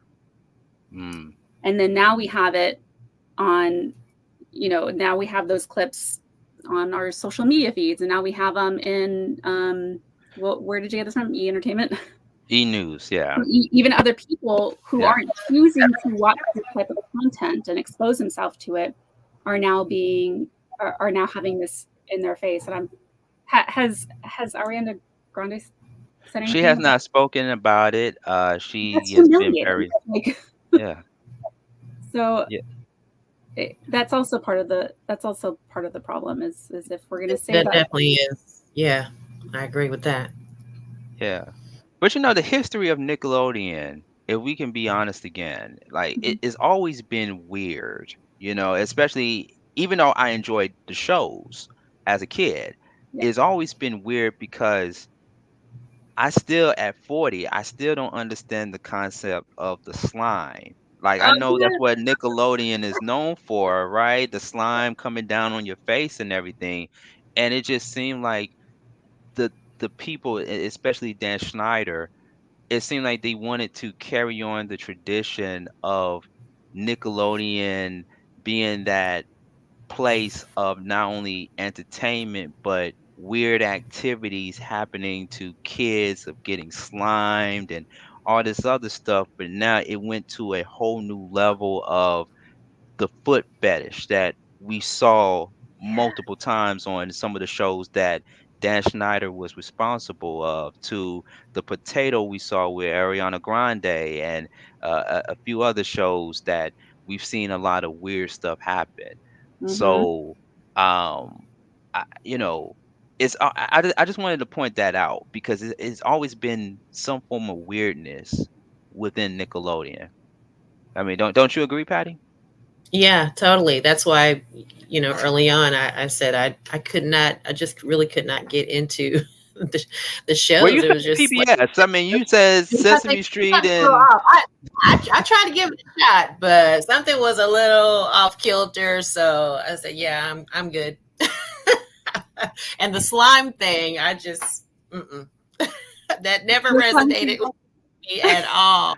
No. you know what was also so weird too, and this was on the Orange Years, going back to the Orange Years, because you had the cast, the guys from Pete and Pete, The Adventures of Pete and Pete, and it was made to be a dark comedic type of show, but there was some weird moments that I felt were, and I'm surprised they didn't talk about this on Quiet on the Set, but there were some weird moments on The Adventures of Pete and Pete that could raise some eyebrows. Because I grew up watching The Adventures of Pete and Pete as well too. I mean, from the lady tattoo on the young kid's Right. arm and a few other things, you know. I mean, do you think in that docu-series, do you think it was some stuff that was left out, Dr. Alexis? Because I know you saw the entire thing as well as Yeah. you, Patty. Do you think there were some things that were left out from the docu-series that they could have had highlighted before Dan Schneider came into the picture? Yeah, for sure. I mean, they very lightly touched up on some of the inappropriateness that still kind of popped up in all these other shows. But it was very much glossed over, and they didn't touch up on anything that Quiet on Set got to. So it definitely seems more like a fluff piece and just focus on the positivity and nostalgia around it. But they mentioned in Double Dare, the kid who fell and almost broke his neck, Yeah, I'm glad you said that. Yeah. Yeah. Or Hey Dude recording in like 120 something degree weather in the desert. Like those are horrible conditions to have to work in without AC. Pete and Pete, they mentioned Artie's tights, and I guess, and back then he didn't have a proper cup or coverage for his body parts, so they mentioned like some discomfort around that. And then they showed the clip of Kangaroo cartoon. Do you remember that one? I remember that one. Yeah. From the documentary, where the kangaroo cartoon was like walking around picking fruit from a bush, and then accidentally picked what was apparently a testicle of some creature that was in the bush. Like, what is that? What is that? Why is that? Even if you're preteen or teens, like, why is that in a kid's cartoon? I could see that like in adult cartoons, but and then The Secret World of Alex Mack, one of my favorites as well. And then even as a kid, I recognized like she's morphing without clothes on, and she's standing behind that box naked. Like, why is this? Why can't you just morph with her clothes on? Like, why? So they're they very quickly statement and move on. With that. So they were making it. So we now getting somewhere with this. We're getting somewhere with this. So would it be fair to say that this was kind of somewhat of a witch hunt, towards Dan Schneider and the three other guys, which we'll get into that also in just a few moments. Do you find it to be somewhat of a witch hunt doing this docuseries? I don't like using the terminology witch hunt when it's applied to men, when women were primarily brutally murdered, being accused of being witches historically. I was surprised that Quiet on Set was focused so much on Dan Schneider. Obviously he has engaged in toxic and abusive behaviors, and it's left a lot of viewers wondering, who else is involved, like who hired him, multiple times, who were these other decision makers that were allowing this. We are functioning in a system here. He's not a man on an island. Someone gave him the power. So let's go ahead and keep on diving in more to what's causing all this. And what they did briefly mention on the Orange Years was the lack of regulation, which is such an unattractive word statement to say, but they said, like, hey, we were trusted with this content and we were left up to our own creative ideas, and no one really proofed what we were doing or what we were writing, and we just we got away with a lot back then. And so that's, even you could see little tidbits of that scattered throughout all the other programs. But as Quiet on Set really highlighted, was that there was definitively more to discuss on his shows. Very segue to Dan Schneider. What do you think about his character now, Patty? Dan Schneider as a person, we're going to play a short clip of his recent interview and give you all an update on what's happening with Dan Schneider. But what do you think overall of Dan Schneider, Patty, especially watching the docuseries and learning about his character and how he treated people on the set, not just kids, but also grown adults, staff members? What do you think about his character overall? Well, I think he absolutely abused his position of power. Just a monster, really. No respect, for the safety of others. Like you said, young people, adults. I think he just really created an overall harmful environment for everybody. And it seems like he just doesn't even want to be held accountable for, the things that he's done, which is very, very sad. You hear he's suing? Not wanting to be, yeah. I mean, it's insane. Yeah, Right, it's like he right. just wants to remove himself from, these crimes and these atrocities that he has committed. It's just crazy. Yeah. But Like, yeah, like, go ahead. He's the victim. Like, he's the victim. So you think in the interview, and I was trying to get the interview up that he did recently. Did you think he was doing a lot of victim blaming in that interview? I think so. I think so. Like I said, I think that he is just really, especially at this stage, I think he just wants to, remove himself as if that's, he just wants to apologize and move on with his life. And that's not how it works. Must be nice. There's no accountability.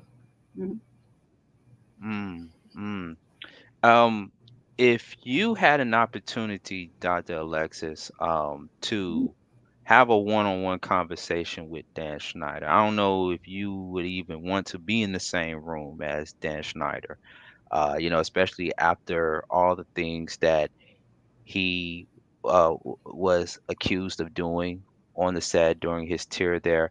Like, how would you counsel him? How would you go about having a conversation with Dan Schneider?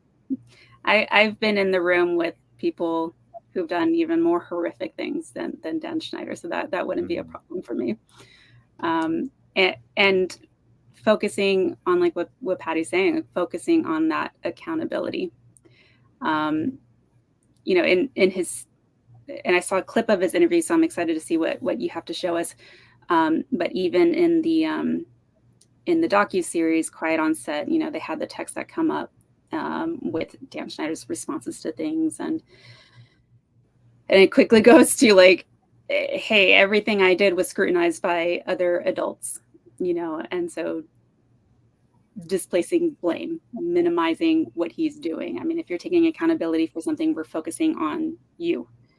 And we're going to look at every single thing, every single experience that people shared about you and how that impacted them. And what was your, you know, number one, what is your even recollection of any of that? Do you remember behaving that way? Or were you just so out of touch with, you know, how you impacted other people that it was just like another Tuesday to you, and to the person that was in contact with you, it is scarred in their memory and has traumatized them for life. That's the concerning part. And so really sticking to every single experience that the targets of his abuse and toxic behaviors were left with. That would be something that we would be working through and focusing in on, because we're not just going to dismiss this kind of stuff and say, oh, it's in the past, or there was other people involved too. Okay, sure, that may be true. And we're focusing on you right now. While we get the clip up, Dan Schneider, executive producer for several shows on Nickelodeon, including All That, Kenan and Kel, The Amanda Show, Drake and Josh, the list goes on and on and on. He was the man in the later part of the Nickelodeon years. He sat down with one of the former child actors from one of his Nickelodeon shows, a one-on-one conversation that lasted almost 20 minutes. And he was telling, meaning Dan Schneider, was telling his side of what happened, but he was also apologetic in the interview. What was also interesting, going back to the docuseries, is that at the very beginning, they didn't really say much about Dan Schneider's childhood history, except for the fact that, you know, I guess it would be fair to say that his parents, I mean, I don't know how to describe it, Dr. Alexis, but it was very I got weird. it noted. I got it noted here. You know, I got to know some of his history. I got to know more. Like, was he abused as a child? Like, what happened when he was a child? Because it goes back to what I said about the cause and effect in the first hour of the show. Like, what is it that made you become the person that you are today? What are some of the things that you experienced, what you witnessed, that caused you to do these things to other people in your later years? And it's so very important that we tackle the mental side of things, the mental illness and the crisis in these type of vulnerable conversations, because, you know, I look at my past. I'm not going to say I had a perfect childhood, but I know that if I had witnessed things and seen things as a kid, because as kids we soak up everything as sponges. We're like sponges. We soak up everything, right? It could make me into the person that I'm not today. And, you know, I thank my community, I thank my mom and my positive influences for helping me become the man that I am today. But I just want to know what made Dan Schneider actually become the person that he is. I know he was a star on Head of the Class and then went on to be the executive producer for these iconic Nickelodeon shows, and helping to create the careers of Amanda Bynes, Drake Josh, Ariana Grande, so many others. But what was it about Dan Schneider in his childhood? So I wish the docu-series could have touched on that a little bit more. You're asking all the right questions. And not just Dan Schneider, but dude, what about Brian and that other guy? Yeah. It's not sticking. I don't know what to stick. Are you talking about Brian Peck? Yeah. Brian Peck. Yeah. Brian and then and John Handy. There we go. Yeah. Yes. How in the hell did they get to becoming the horrific people that they are today? And I want to be very clear that not everyone who has a childhood trauma or experiences childhood abuse, molestation, not everyone then automatically becomes an abuser or offender themselves. Right. So that's a cop-out. Excellent example of that is a lot of girls would experience abuse, and yet you don't see them offending, right? So we can't just say like, okay, well, maybe they're doing these types of things because they had trauma in their childhood or someone did that to them and they're just kind of carrying it on. That's a very lazy kind of hypothesis. It's actually far more complex than that. Our past is impactful in developing who we are throughout our lives and into our adulthood. There's two risk factors that we explore when we're conducting risk assessments of offenders or people. The static risk factors are the ones that you're asking about, Sean, which are the things that we can't control, including the things in our history and what we've experienced in our formidable years, when we're children and trying to learn and understand the world. And who we are and who other people are and how do we survive. Static factors would also be like even genetics or brain functioning, abilities, disabilities, like our things that we cannot change about our physical mind and body. And then you also have these dynamic factors, which are things that we can change, like the way we think about things, our belief systems, even our mood, our behaviors, culture.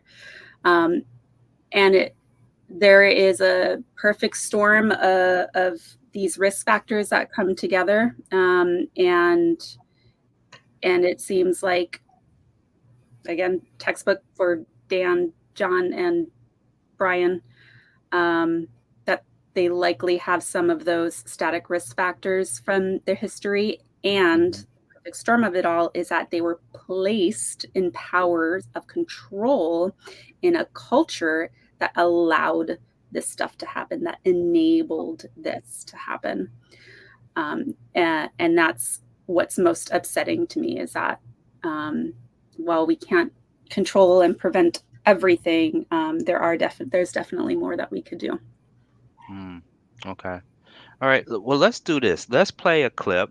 We're at the bottom of the hour on the Beat Break Morning Show as we unpack so much stuff in this conversation on child endangerment on the set, quiet on the set, the dark side of kids TV. We're going to play a little bit, and once again, this comes from E! News. We're going to play a little bit of the interview that Dan Schneider was a part of after the docuseries came out. Let's play a little bit of that clip and continue on with the conversation. I apologize to anybody that I ever put in that situation. Former Nickelodeon producer Dan Schneider issues a video apology following the release of Quiet on Set, The Dark Side of Kids TV. Schneider, who parted ways with the network in 2018, is speaking out in response to the Investigation Discovery series, which recently aired. During a video conversation with iCarly actor Bobby K. Bowman, also known as Boogie, posted on Schneider's official YouTube account, the ex-showrunner says, Watching over the past 2 nights was very difficult, me facing my past behaviors, some of which are embarrassing and that I regret, and I definitely owe some people a pretty strong apology. Schneider produced some of Nickelodeon's most successful shows, including All That, The Amanda Show, Drake and Josh, and iCarly. One element of the special focused on his asking crew members to massage Schneider on set, and Dan responds in the video with, It was wrong that I ever put anybody in that position. It was the wrong thing to do. I'd never do it today. I'm embarrassed that I did it then. I apologize to anybody that I ever put in that situation. And even additionally, I apologize to the people who were walking around Video Village or wherever they happened, because there were lots of people there who witnessed it who also may have felt uncomfortable. So I owe them an apology as well. Yeah. Schneider. Fast forward to now, Dan Schneider files a defamation lawsuit against Quiet on the Set. Schneider claims the docuseries, which aired in March, falsely portrayed him as a sexual abuser. Dr. Alexis, Patty, it's one thing to be apologetic and to say, well, this didn't happen, and I apologize, on. And then now you're suing the showrunners, the creators of Quiet on the Set, for defamation of character, accusing him of being a sexual predator, sexual abuser. What do you make out of this, Patty? Is it a form of hypocrisy at its finest, or is it because he's getting so much heat from this docuseries to where he got to now take legal action against the people that made this docuseries? Because the more heat that you get, the more chances your career could end, and that could affect you financially. Let's say you, Patty. And I don't even know why he would still have a career. I mean, who wants to work with this guy? I mean, to me, that's done. That's over. And once again, it's just this, delusional state of trying to act like you were not that person. You didn't do these things. I mean, he clearly needs a psychiatrist and then some. Dr. Alexis, hello. Alexis. The psychiatrist. I would not want a lovely lady. I wouldn't want her to have to deal with that at all. I mean, this man is just complete garbage. That is just so sad. It's so pathetic, to watch. Again, it's just this lack of accountability. Like you said, on one end, I'm apologizing, and now I'm wanting to play the victim and sue everybody. But I mean, these are you did this. You created, this toxic environment. So, it's pretty pathetic. Mm-hmm. And multiple times across multiple cast and crew. It wasn't just like a bad day. This was clearly years of patterns of behavior. And I'm sorry, I owe an apology. It falls very flat at this point. That is not enough. Yeah. And there's the holding accountability, and then seeking apologies is pretty self-serving in it of itself, because you want to relinquish any kind of discomfort that you might be experiencing from the reactions of your behavior. So he said, I feel very embarrassed. So even if you were to go out and apologize and seek forgiveness from people, that's more self-serving, because he doesn't want to feel like crap anymore. Right. Yeah. He has a lot more work to do. I don't know if there's enough work for him to do to repair the things that were done. Yeah. And then to turn around and sue. I was confused about that breaking news, because I was like, what is he talking about? It's very clear, who did what, so what show are you watching? What lens are you watching from that you feel attacked? Or rose-colored lenses. Yeah, what different lens are you watching from? Is there something you need to know? Absolutely. And so just to add context, just in case for those that didn't get a chance or have not had an opportunity to watch the docuseries yet, there were a couple of scenes where you see Dan Schneider and a young Amanda Bynes embracing each other in a way where, if you look at it as if you was the father of Amanda Bynes, or maybe a brother or an uncle or somebody, you look at that and be like, I don't. That's not appropriate. You No. know, especially the one thing, and this what did it for me. Mhm. The one thing where I saw Dan Schneider in a hot tub or a jacuzzi, whatever that looked like, with Amanda Bynes in a bathing suit. Okay, I mean, would it be Dr. Alexis? Is that to some extent a form of child sexual abuse, or what do we call that in that particular situation? I mean, there didn't appear to be any physical contact. What I do want to make sure we get time for it is to educate your viewers and listeners about grooming behaviors. Yeah. Very clear cut list of things that perpetrators do in order to manipulate the targets of abuse or molestation.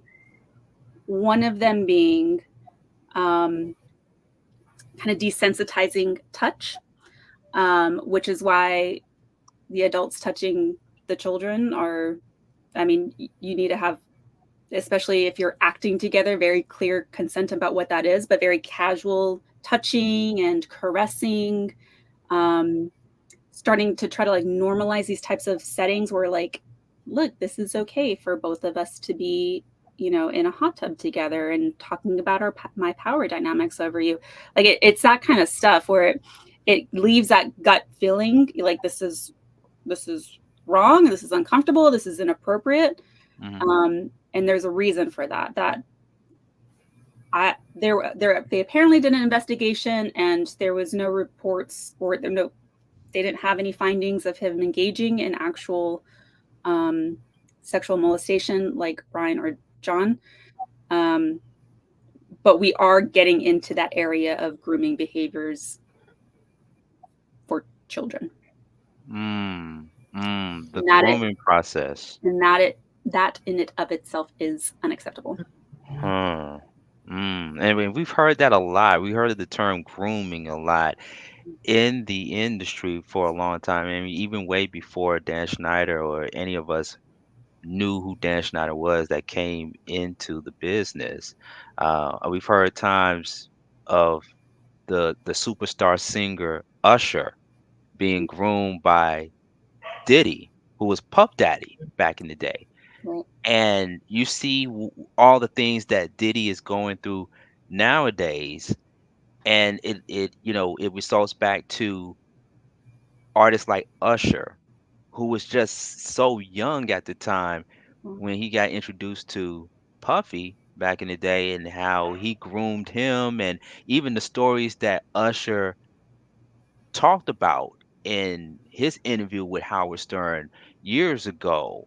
When you think about that, and then you also think about the earlier years in Hollywood of child actors. I remember listening to a podcast from comedian Godfrey, and he had a few others that talked about the Shirley Temples of the world and these young actors in the 1930s and 40s when everything was black and white on television and in film, and they were prancing around naked, or in Shirley Temple's case, very sensual.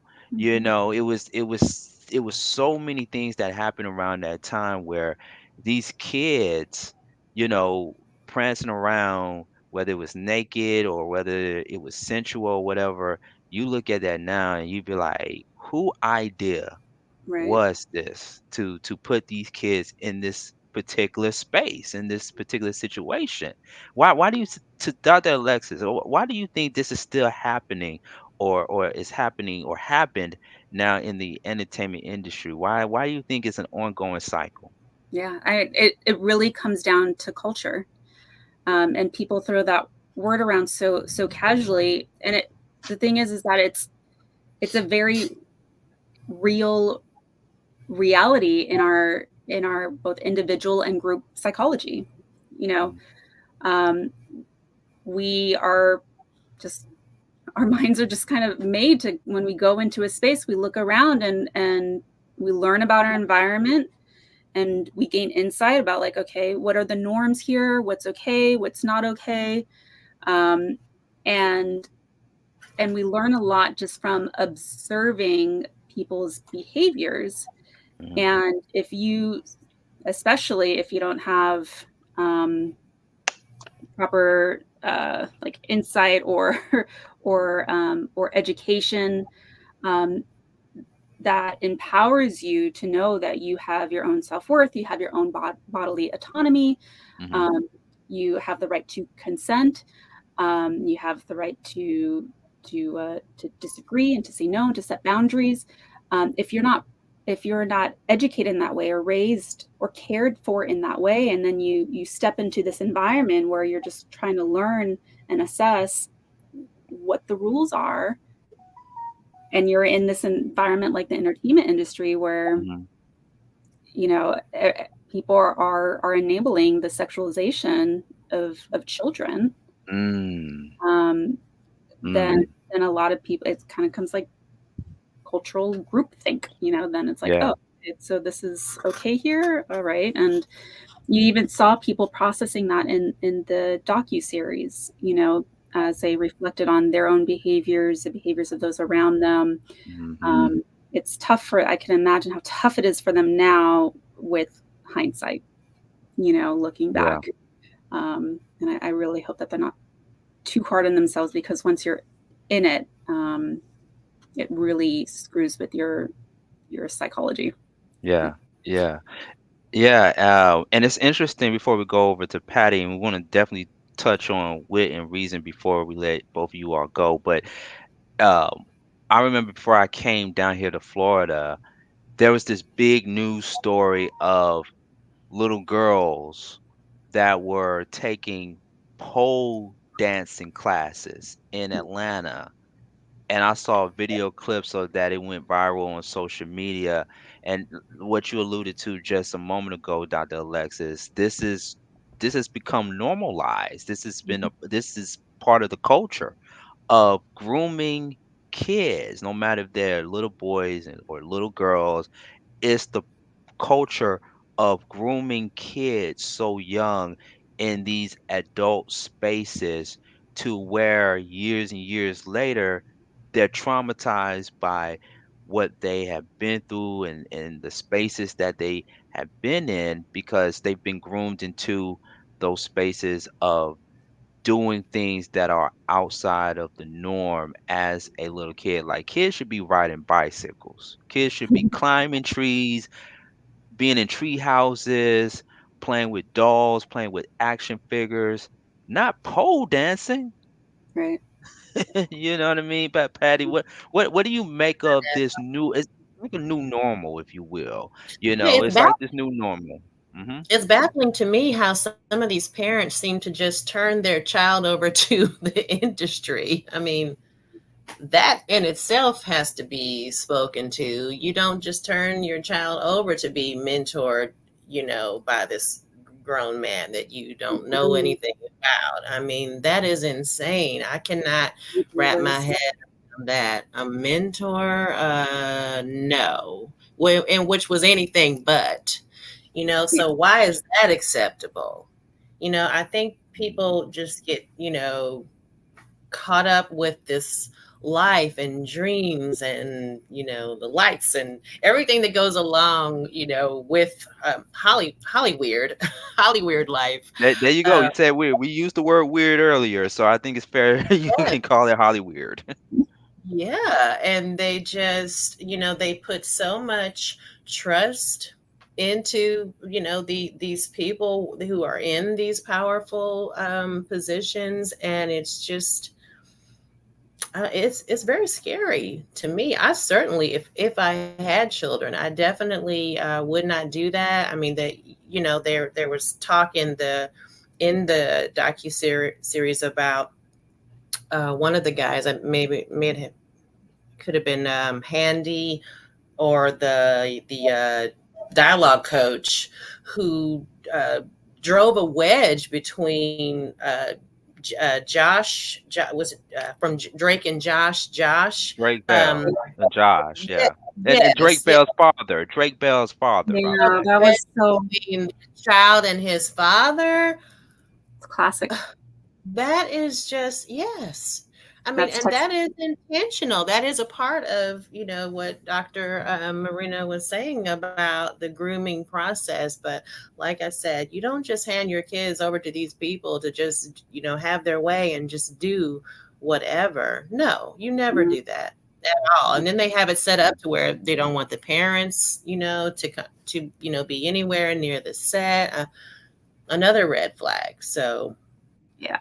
It's almost like it's just being set up for this. Yeah. And I think you mentioned something really notable is that in Drake's experience, based off of what he shared in the docuseries, there was grooming behaviors happening on set, and the molestation occurred at the perpetrator's home. Yes. And so I feel so bad for his dad because he warned Drake's mom, do not leave Drake alone with Brian. Yeah. And he saw warning signs, and he even tried to report it, and they gaslit him. And the challenging part is that, and I've worked as a child actor myself, we absolutely love it. And we just want to play and perform and create. And it freaking sucks that there are just these select few, let's keep that in mind. You have like thousands of people working in a production, and it's like these select few people that end up being the cancer of creating something so beautiful and fun and pure. And I hate to give them that much power and influence, where we say we have to remove our kids from their passions because of these select few. Let's just have better systems of evaluation and hiring to prevent the cancers from, ruining our productions. How about that?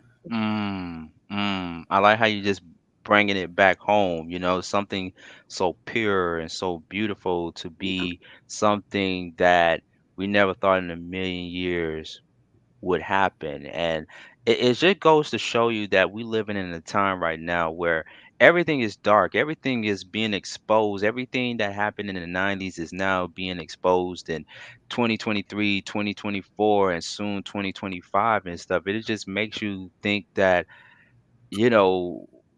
I don't know if I want to even watch television anymore. I don't know if I even want to watch any form of entertainment and stuff, because from what I saw, much less to be part of the industry. You know what I'm saying? I mean, look, I'm gonna tell y'all. I'm gonna tell you something. I understand, but listen, let me tell you all something. I watch more content-based shows than I watch sitcoms. Yeah. There's a few sitcoms that I gotta go back and binge watch, but I watch more content shows, and I'm like, this is unbelievable.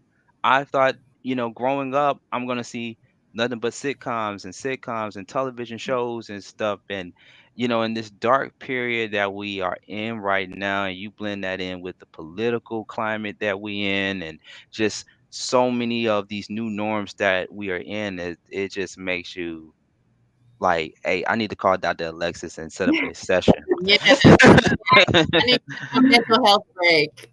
The discomfort, Sean, is a good thing. The fact that we're talking about this and that we're in a place where we could reflect back and see how we've evolved as a society and as practices and standards of care for children and even women in the workplace, it's incredibly uncomfortable and painful, and it's a good thing that it's happening because ignorance is bliss, but we have to get through this discomfort as part of change in order to get us to a healthier place. Okay.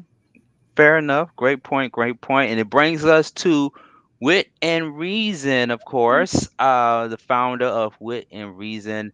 Tell us how parents and children that want to get into the industry, that want to get in this business and stuff, what can Wit and Reason offer to, and it doesn't just have to be children and child stars, it can be anybody of any age, but to avoid those nuances from Mhm. happening to them, what can Wit and Reason offer to these actors? So we have a variety of services for film, television. We're even going to be going into music as well. We go on set as a mental health coordinator to make sure that they have mental health policies and procedures and best practices in place for everyone, cast and crew of all ages involved.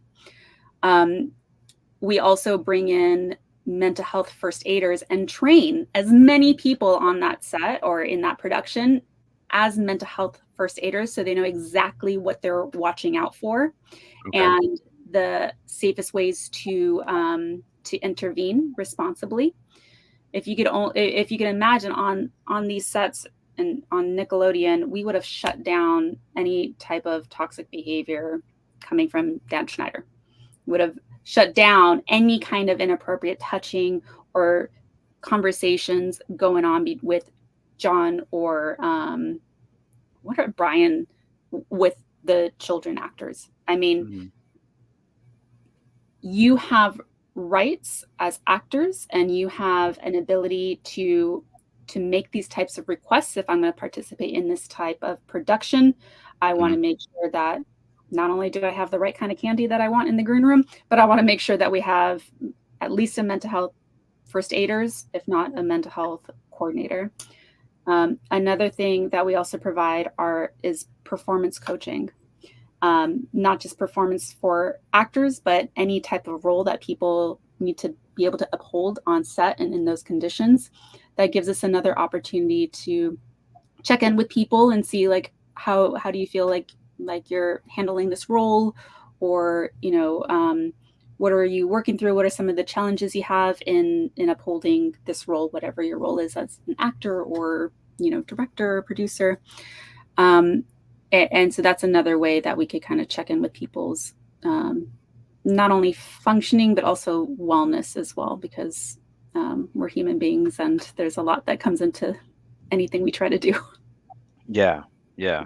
I want to collab with Patty and see if we can make some phone calls and knock on a few doors and get with some production studios and see, hey, do you need a therapist? Do you need somebody of this particular mental health profession to come in and talk to your staff, to your crew, to your employees, to your actors? Like, here you go. Because I think that this is not going to end unless we have a person of your profession come into the studio and provide that kind of assistance. I just read somewhere not long ago that Sylvester Stallone, I mean, an actor that we loved also, he said some questionable things to some of the extras and actors on the set of Tulsa King, and when you hear stories like that, it lets you know that they're lacking something. And when I mean they, I'm talking about the production studios. I'm talking about the people in leadership. They're lacking something. They lacking mental health professionals to come in and make sure that everybody does everything accordingly and that everybody is in a safe space and in a professional working environment. Yeah. So I want to say that. Patty, any last thoughts? What do you want to say to an aspiring child star actor, a young girl, a young boy that wants to go into the business and they want to be the next Drake Bell, they want to be the next Amanda Bynes, the actors, because we can separate the characters from the real people in real life. I think it's fair we can separate them. But if they want to reach that certain type of stardom or that certain type of level in their acting career, what are some nuggets that you want to give to our young viewers and listeners that might be tuning in, listening to us? Well, I think you definitely have to know, what you're going into, know who you're going to be working with, the production company, be able to do, in collaboration with your parents, do your research, your due diligence. For parents, you definitely have to be an advocate for your child. I mean, you love your child, you're responsible. You just have to be aggressive and assertive when it comes to, putting those protective measures in place to make sure that your child is not subjected, to the pitfalls that are there. I mean, they're out there. So, like I said, just be aware, be informed, and just have the freedom, to create and express and have fun, because it's not this, like Dr. Moreno said, it's just a handful, of these type of people in these situations, but I say until you come up against something that's questionable or doesn't feel right, I say just continue to be expressive, because it is a beautiful process, and it is not supposed to be dark and negative and ugly or any of those things. And parents, just be, when you have a child who have creative gifts, just be supportive, but be involved, stay involved, just stay on top of, what your child is getting into. Yeah, yeah, absolutely. And if you see anything happen, grab your child by the arm and say, "Let's go. We are getting the Go. hell up out of here."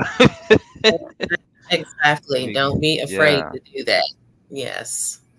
absolutely. One last thing before we end this very, very important conversation. I'm looking at the chat here on Facebook at Sean Garvey. You can follow me there as well. I had someone in the chat says, "Hey, have you ever been to the Nickelodeon studio?" So really quick, true story. It's 1995. I'm with the fam. We having our family reunion down in Orlando, Florida, which is so ironic because I'm in Florida right now. Right. Hey, Full circle. we were we were supposed to go to Disneyland. That was the plan. We were supposed to go to Disneyland. It would have been my first time going to Disneyland, Disney World. or is it Disney World or Disneyland? Because it's Disney World in Yeah. Orlando or Disneyland. Like, what is? You have a Californian here, and so we have Disneyland. And Okay. you all in Florida have Disney World. So it was okay. So it's called Disney World in Orlando, Florida. Okay, got it. Yeah. I thought it was the same. I thought it was different parks Disney and World. stuff. Sorry. See, that's why. See, California's that's gotta the thing. represent. We got Let me tell Disneyland. you something. That's why I always chose Six Flags over Disney World or Disneyland and stuff, because because there's one Six Flags over Georgia. Six Flags was my jam back in the day. That's for a different conversation. Yeah. But we went to Disney World in Orlando, Florida. I mean, no, we didn't go to. We almost went there. We almost went to Disney World in Orlando, Florida. The tour guide at the time told us that we would have a better time going to Universal Studios because of our age group. So we ended up going to Universal Studios. One of the places that I wanted to go to is the Nickelodeon Studios, because Nickelodeon Studios took place on the I'm about to say campus, on the property Yeah. of Universal Studios. And I finally went inside. I had so much fun. I was a kid now. This is 1995.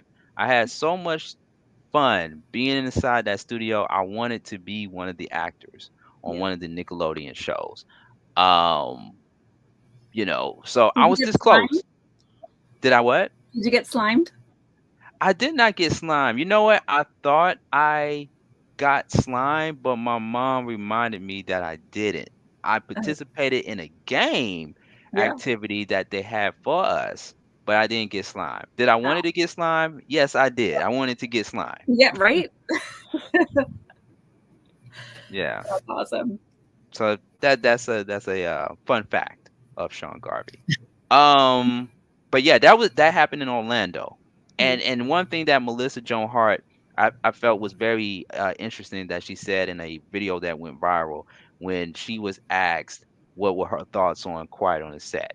And I thought she answered that very perfectly, by saying that, well, hey, I didn't experience those things that those kids went through and stuff because when I did Clarissa Explains It All, it took place at Orlando.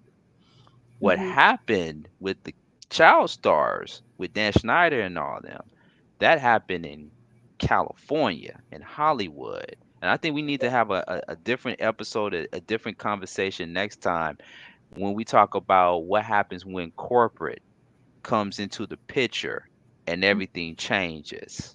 And that's when you hear all these allegations and these abuse and stuff like that, because now an institution or an organization like Nickelodeon go from being an independent platform Yeah. to being corporate, calling it Nickelodeon on Sunset, and all these things happen in what Patty described it as in Hollyweird. Money. You get money involved. And then, Yeah. as we said, he's untouchable. And that's The root of all evil. All right. So, Dr. Alexis, within reason, thank you so much for coming on the Beat Break Morning Show. I know we're out of time, but go ahead and give the viewers and listeners your contact information, how they can get in contact with you for your services, and where can people follow you. Appreciate you. I've so already much. written her name down for myself. Oh, y'all gonna link up. Y'all gonna link up. It's a witandreason.com, spelled right there in my lower third. You can also find us on Instagram, TikTok, and a little bit on Facebook at Wit and Reason. So really easy to get in contact with us. I'm going to actually dedicate a whole page to this show, and I want to put these resources out there so you can learn more about grooming behaviors, what to watch out for, what to do if you notice any of these things happen. And this doesn't just happen on set. This happens in families. This happens at school. This happens in religious institutions. And so wherever there are adults and children, we need to be extra intentional. Okay. And I put the website at the bottom of the screen there. So any of our viewers, you writing this information down, go at the bottom of the screen there. We have your social media. They can follow you there as well, right, Dr. Alexis? Yeah, my Dr. Alexis Moreno one is like semi-professional. So you'll get some like goofy personal stuff, and then you'll get some professional stuff that I put out there once in a while. But Wit and Reason is where you would find all of our mental health content. Okay, cool. I'll make sure I put that in the bottom before we exit out the studio. Pattie Crawford, you have been such an amazing guest this evening. I know you got some stuff in the works. You want to let the people know just a tease of what you got coming up? Well, right now I'm just kind of taking it easy. I don't have a whole lot going on. Just working on a couple of music projects. I won't go into detail about that, but that's about it. I had a lot going on a few months ago, so I'm just kind of decompressing right now. But they can go to Instagram.com /Pattie.Crawford, and I also have my creative page on Facebook, Facebook.com /Dianara Music. Dianara is the name that I use with my music. Nice. We definitely be looking forward to. I'm adding you right now, Pattie. Oh wait! Great. There we go. I'm gonna put it up on the screen there at Pattie.Crawford. There you go. But I was just gonna say we're definitely looking forward to some music, to some great stuff that you're getting ready to do. You're gonna make this thing happen in 2024 and beyond. But I really appreciate you for just being a part of this important conversation, and I look forward to having many more important conversations with you in the near future. Let's go back over. Oh yeah. We definitely gonna talk offline. We definitely gonna talk offline. Okay. Yeah. Great. Good. Yeah, and there we go. For those that want to follow um, Alexis, Dr. Alexis on social media, we have it at the bottom of the screen there at Wit and Reason. So follow there as well on social media, and make sure you tap into her services. And like I said, we definitely going to do whatever we can to help Wit and Reason. It's so many production studios popping up, and production studios, y'all need her. Y'all need Wit and Reason because it's all about mental health. And once again, May is Mental Health Awareness Month. We're going to continue to embrace it and commemorate it.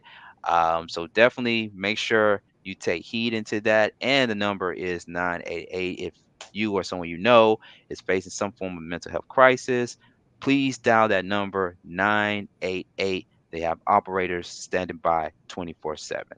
All right. Well, I appreciate you all. This has been a very great show, even though it's been a serious topic. It's still very important for us to have this conversation. So, Dr. Alexis Moreno and Pattie Crawford, thank you so much for tuning in and coming on the Beat Break Morning Show. We really appreciate it. All right. Thank you again. You guys both take care. Absolutely. And of course, ladies and gentlemen, stay tuned because we have Soul Dates Live segment coming up.